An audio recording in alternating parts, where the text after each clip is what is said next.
Halo Smart Listener, selamat datang di program terbaru dari Smart FM yaitu Kelas Inspirasi, di mana kita akan mengulik inspirasi-inspirasi dari para pelaku bisnis yang ada di Kota Palembang.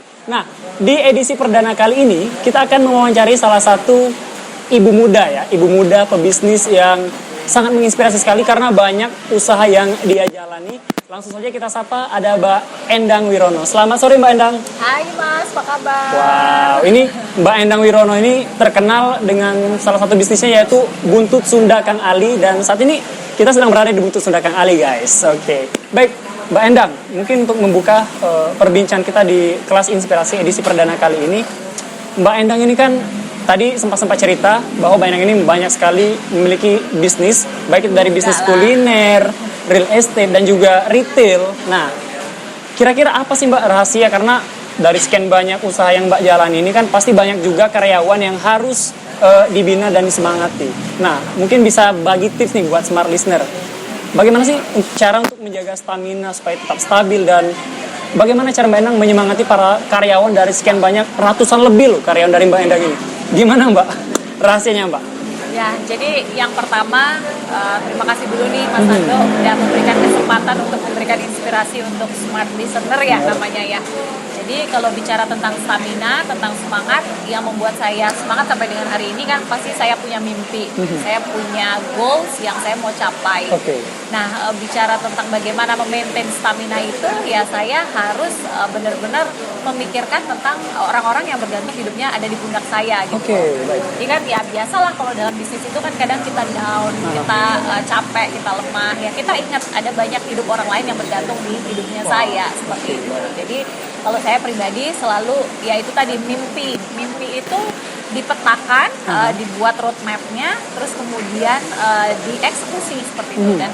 Dan ini kan kalau pas kita lagi down, lagi capek, oh saya tuh udah sampai di sini loh, udah jauh. Kalau saya harus mundur lagi ke belakang kan sayang seperti itu. Jadi itu yang membuat saya selalu semangat, stamina saya selalu terjaga. Kalau bicara tentang maintenance-nya lagi ya kita pasti harus punya aktivitas yang positif ya, seperti olahraga, terus gabung di komunitas-komunitas yang itu juga sama-sama membangun. Kayak kita ada komunitas para pemilik usaha misalnya, para CEO. Nah di situ kita bisa saling bertukar pikiran. Kalau olahraga saya wajib setiap pagi itu wajib ya? blok waktu saya 1 jam sebelum aktivitas seperti itu. Oke, nah Mbak Endang mungkin belum dijawab nih. Tadi kan dari sekian banyak karyawan yang Mbak Endang miliki, gimana sih rahasianya cara Mbak Endang supaya para karyawan ini tetap semangat? Karena di situasi saat ini kita tahu lah pandemi ya, karena banyak sekali sektor usaha yang ya saya rasa kesulitan di tengah pandemi saat ini. Nah, cara Mbak Endang untuk tetap menyemangati supaya karyawan-karyawan ini tidak berhenti untuk berinovasi dan berkreasi, apa sih cara-caranya Mbak? Yang pasti menyamakan visi dulu. Jadi apa yang ada di kepala saya translate, saya sampaikan. Saya juga berempati, saya juga menyampaikan bagaimana kondisi kita saat ini. Terus menyampaikan visi saya, kita sama-sama bisa melewati ini. Terus mereka juga harus tahu bahwa kita sedang sama-sama berjuang. Jangan di kondisi enak saja kita mau sama-sama enak, tapi di kondisi susah kita juga harus sama-sama mau susah. Gitu. Jadi tadi sama, kita menyamakan visi, gandeng tangan, rangkulan, kasar kata ya, tapi agak rangkulan sebenarnya karena kita kan lagi jaga jarak. Lagi jaga jarak guys. Nah jadi ya itu tadi, sama-sama menyatukan visi, terus berjuang sama-sama. Gak bisa lagi satu karyawan itu hanya punya satu skill atau dia punya tugas satu, gak bisa. Dia harus multifungsi dan dia harus menerima itu gitu. Karena alhamdulillah sampai hari ini kita belum ada yang PHK karyawan, gaji juga kita masih bayar full. Karena saya paham bahwa karyawan itu adalah aset untuk mewujudkan mimpi dan visi saya seperti itu. Wow, jadi Mbak Endang ini belum ada yang PHK karyawan ya. Dari sekian banyak seperti yang kita tahu bahwa banyak sekali sektor-sektor usaha yang kita tahu banyak sekali para karyawan ini udah di PHK. Sedangkan untuk Mbak Endang sendiri itu apa ya? Belum. Bagi Mbak Endang aset ya karyawan. Karyawan adalah aset. Kalau nggak ada mereka, saya nggak mungkin kerjain semuanya sendiri. Baik. Saya nggak bisa tangan besi, saya nggak bisa semuanya saya handle sendiri, nggak bisa. Baik. Tadi kita sudah ngomongin bagaimana cara Mbak Endang untuk tetap menjaga stamina dan juga terus menginspirasi para karyawan Mbak Endang supaya tetap spirit dan juga inovatif. Nah, ini kita balik lagi ke Mbak Endang sendiri. Mbak Endang ini kan ibu rumah tangga ya. Ibu rumah tangga yang di era saat ini mungkin tetap menjalani bisnis dan juga punya anak-anak di rumah yang harus diurus. Nah, kira-kira apa sih Mbak kiat-kiatnya? Cara membagi waktu. Bagaimana cara membagi waktu Mbak Endang ketika lagi di rumah, lagi berbisnis, supaya tidak terganggu? Karena ya seperti yang kita tahu, apalagi di usia Mbak Endang yang sangat muda saat ini, banyak sekali hal-hal yang harus yang dilakukan di rumah untuk menjaga anak. Cara membagi waktunya gimana, Mbak? Jadi memang saya punya 2 anak, satu 4 tahun, satu 2 tahun. Jadi memang di usia-usia mereka saat ini, mereka sangat membutuhkan saya karena ini di usia-usia golden period. Biasanya sebelum pandemi ini, anak-anak selalu saya boyong ke kantor. Jadi at least mereka satu hari itu tetap ketemu saya, tetap interaksi sama saya seperti itu. Walaupun kadang-kadang ketika jadwal meeting sampai malam, anak-anak saya pulang duluan seperti itu. Nah, tapi karena selama pandemi ini mereka nggak bisa ikut, dan memang kan saya juga harus berhati-hati ya, karena kalau di kantor kan interaksinya orang banyak dan anak-anak kan sangat rentan seperti itu. Nah, jadi cara membagi waktunya yang pasti priority pembagian waktu. Jadi seorang pengusaha itu adalah bagaimana dia bisa menghandle dirinya gitu. Jadi dia harus bisa disiplin, time management mulai dari dia bangun tidur sampai dia tidur kembali. Ya memang seperti saya bukan wanita yang sempurna. Saya sebenarnya bukan wanita yang baik juga kan, karena saya nggak 100% full time buat anak saya. Tapi itu adalah pilihan hidup saya karena saya sebagai seorang pembisnis wanita. Nah, selama saya di rumah ya saya benar-benar usaha menjadi ibu yang baik. Saya ngaji anak saya.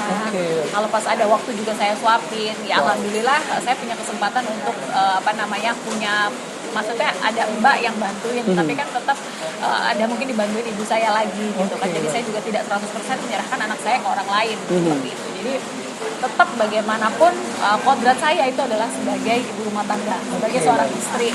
Ya, dan itu nggak mudah gitu. Berbisnis yang harus ngurusin bagaimana bisnisnya running, terus bagaimana membayar kewajiban ke bank, terus bagaimana juga harus mengurusi anak, mengurusi suami.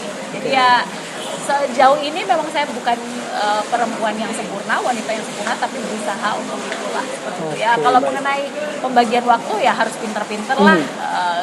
Kalau memang jam kerja ya lakukan 100% untuk kerja, ketika untuk anak ya 100% untuk anak seperti itu. Oke, dan satu lagi seperti yang dikatakan Mbak Endang tadi, pengusaha yang baik adalah pengusaha yang bisa membagi waktu ya. Waduh, ini sangat management bener banget. Ini sangat menginspirasi sekali Smart Listener. Dan ini terakhir Mbak Endang, mungkin pesan-pesannya nih buat para generasi milenial. Mungkin Mbak Endang juga masuk nih sebagai generasi milenial ya. Masih. Muka-mukanya generasi milenial guys. Kalau saya ini kayaknya baby boomers ya. Iya, masih dikit. Oke, Mbak Endang, ini pesan-pesannya buat generasi milenial nih untuk supaya tetap fighting dan juga inovatif dalam menjalani bisnis. Karena kita tahu generasi milenial saat ini mungkin karena dengan kecanggihan teknologi mungkin membuat mereka ingin sukses itu dengan cara yang instan. Nah, tapi seperti yang Mbak Endang contoh tadi, Mbak Endang ini perjuangannya dalam mendirikan bisnis ini sangat berat sekali ya. Nah, mungkin Mbak Endang bisa berbagi tips dan juga sebuah wejangan buat para generasi milenial. Silakan Mbak. Baik, pesan saya untuk teman-teman milenial ya. Jadi memulai bisnis itu seperti kita membesarkan anak. Jadi dari bayi kita susuin, kita besarkan, kita pok-pok sampai dia menjadi besar. Kenapa orang punya bisnis itu di awal-awal itu bisnisnya boom? Karena bisnis itu diurusin. Tapi ketika dia lewat bulan atau tahun, bisnis itu kenapa dia seret atau mangkrak? Karena biasanya si orang yang punya bisnis ini sudah terlena gitu. Jadi ngerasa sudah ada hasil terus tidak diurusin seperti effort di awal membuka usaha. Pesan saya tetap setialah sama proses yang ada gitu. Karena benar-benar tidak ada yang instan, tidak ada eskalator ya. Adanya itu tangga, satu anak tangga. Terus kemudian sebuah ide bisnis itu harus original, jangan ikut-ikutan. Kalau ikut-ikutan udah pasti tumbang. Terus satu lagi, sebelum buka bisnis, teman-teman milenial itu harus punya skill. Skill ya. Pengetahuan tentang bisnis yang mau dibuka. Jangan serta-merta punya uang, buka, terus kemudian ngebayar orang, sementara kita pun nggak tahu basicnya sama sekali. Nah itu pasti bisnisnya akan habis dan akan rontok. Sama seperti ngebakar duit aja gitu loh. Jadi benar-benar teman-teman milenial harus punya skill dan punya pengetahuan tentang bisnis yang mau dibuka. Bisnis nggak bisa modal nekat doang seperti itu. Jadi benar-benar harus diiringi dengan knowledge, kemudian juga dengan skill diri sendiri sendiri. Jangan cuma ngandelin orang lain. Karena kita pasti akan, kalau ketergantungan orang lain, bisnis kita rapuh sekali. Oke, baik. Mbak Endang, terima kasih sudah hadir ya sebagai narasumber di edisi perdana kelas inspirasi yang di-sharekan di channel YouTube Smart FM Palembang. Banyak sekali inspirasi-inspirasi yang dapat saya petik nih dari penjelasan Mbak Endang tadi. Bagaimana cara Mbak Endang membagi waktu antara bisnis dan juga keluarga. Terus bagaimana Mbak Endang menganggap bahwa karyawan yang Mbak Endang miliki adalah sebuah aset. Yes. Wow, ini sangat menginspirasi sekali. Dan Smart Listener, sekian kelas inspirasi edisi perdana kali ini. Saya Fernando Teresa pamit. Bye.